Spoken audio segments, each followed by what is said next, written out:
Hola a todos. Pensemos por un momento en el siglo XVII. La revolución científica lo estaba cambiando todo. No solo cómo veíamos las estrellas, sino también cómo nos veíamos a nosotros mismos. Empezaron a surgir preguntas enormes. ¿Qué es la realidad, en el fondo? ¿Y qué pintamos nosotros en ella? Pues bien, de todo ese revuelo intelectual nació una idea que iba a sacudir los cimientos del pensamiento occidental, el materialismo. Hoy vamos a explorar precisamente eso. Vamos a seguirle la pista a esta idea, desde sus inicios con Thomas Hobbes hasta su momento de máxima expresión en la Ilustración. Antes de nada, pongamos las cartas sobre la mesa. ¿Qué es exactamente el materialismo? Pues en esencia es la idea de que todo, absolutamente todo lo que existe, es materia. O al menos una manifestación de la materia que obedece a leyes físicas. Esto significa que cosas como la mente, el alma, incluso nuestras ideas, no son algo etéreo o separado del cuerpo, sino que tienen que tener una base material. Tienen que poder explicarse a través de la física y la química. Hoy en día esta idea puede sonarnos bastante familiar, ¿verdad?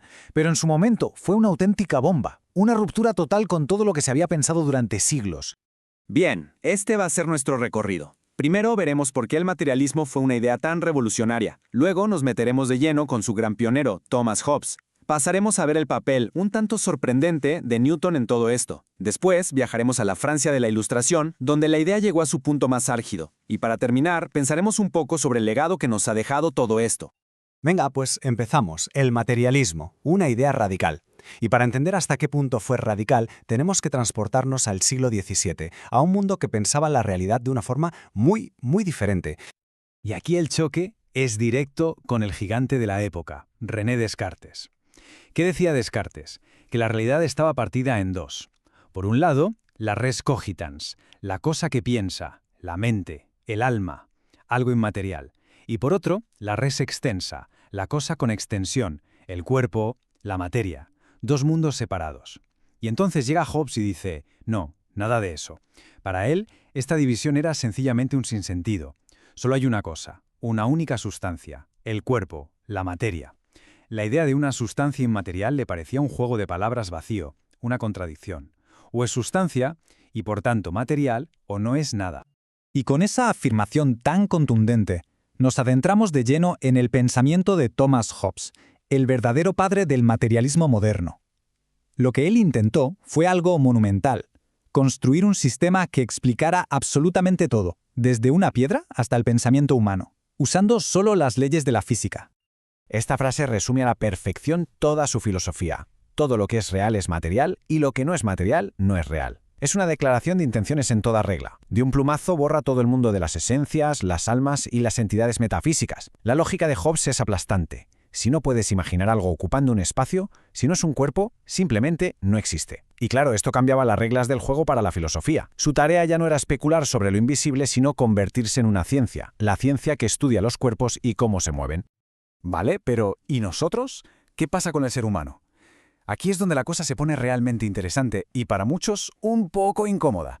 Si todo es materia, entonces nosotros también lo somos, de arriba a abajo. No somos un alma inmortal atrapada en un cuerpo, no. Somos, en palabras de Hobbes, una máquina. Un autómata increíblemente complejo, sí, pero una máquina al fin y al cabo. ¿Y nuestros pensamientos, nuestros sentimientos, nuestras pasiones? Pues no son más que eso, movimientos en algunas partes del cuerpo interno. Una especie de danza de átomos y partículas dentro de nosotros. La pregunta del millón es, ¿cómo es posible que el simple movimiento de materia cree algo tan complejo como un pensamiento? Bueno, Hobbes tenía una teoría, un modelo puramente mecánico. Imaginemos la escena. 1. Un objeto ahí fuera, en el mundo, presiona nuestros sentidos. Pensemos en la luz que entra por los ojos. 2. Esa presión, ese movimiento viaja por los nervios hasta el cerebro y el corazón. Es como una cadena de fichas de dominó.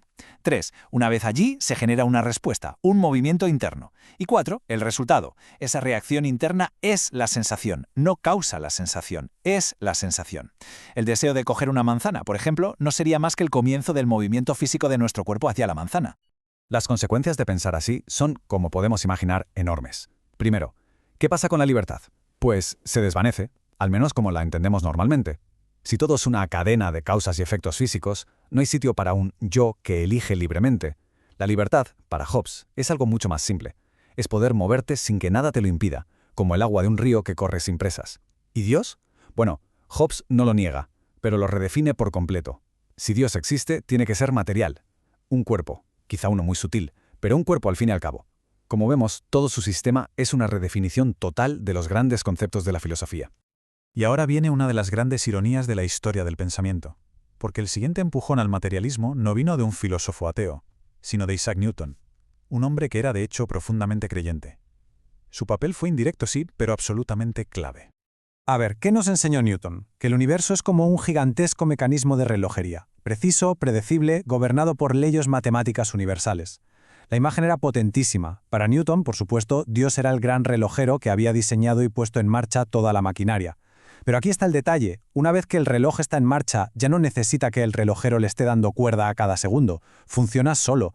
Y esta idea es básicamente el deísmo, la creencia en un Dios creador que, una vez terminada su obra, se retira y deja que el mundo funcione según sus propias leyes. Una idea que se hizo muy popular. Pero claro, una vez que abres esa puerta, es difícil cerrarla. Los pensadores que vinieron después llevaron la lógica de Newton un paso más allá. Se hicieron la pregunta clave. Un momento.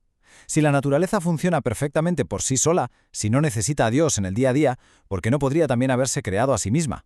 Dicho de otro modo, ¿realmente necesitamos la figura del relojero? ¿Y si el reloj se hubiera construido a sí mismo? Esta pregunta fue la mecha que encendió el materialismo más explosivo, el de la Ilustración francesa. Así que viajamos ahora a la Francia de mediados del 18. Aquí, todo lo que Hobbes había sembrado y la física de Newton había, sin querer, abonado, va a florecer. Y lo hará en la forma de un materialismo mucho más combativo, más sistemático y, sobre todo, sin ningún tipo de complejo. Y en este escenario tenemos a tres protagonistas indiscutibles. El primero, La Mettrie, que era médico y llevó la idea del hombre-máquina de Hobbes hasta sus últimas consecuencias. Luego está Diderot, la mente detrás de la gran enciclopedia, que imaginó una materia mucho más activa, casi viva.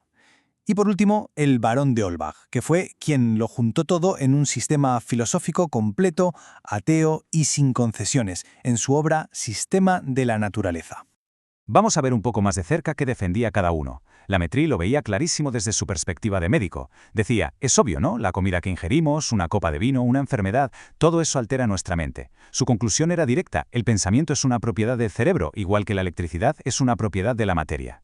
Diderot, por su parte, le dio una vuelta de tuerca. Pensó que la materia no era solo un mecanismo inerte, sino que tenía una especie de sensibilidad propia, una capacidad de organizarse a sí misma en seres cada vez más complejos. Una idea que, si lo pensamos, se adelanta a la teoría de la evolución. Y Holbach fue el más directo de todos. Defendió un ateísmo militante. Para él, el universo no es más que una cadena infinita de causas y efectos, y la moral no tiene nada que ver con Dios, se basa en algo mucho más terrenal, buscar la felicidad. Muy bien, llegamos al final de nuestro recorrido. Y ahora toca preguntarse, ¿qué nos ha dejado todo esto? ¿Cuál es el legado de esta corriente de pensamiento?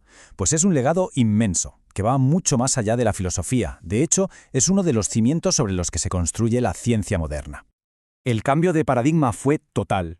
Pensemos en ello. Al sacar al ser humano de ese pedestal sobrenatural, al decir somos parte de la naturaleza de pies a cabeza, el materialismo hizo algo revolucionario. Nos convirtió en un objeto de estudio científico.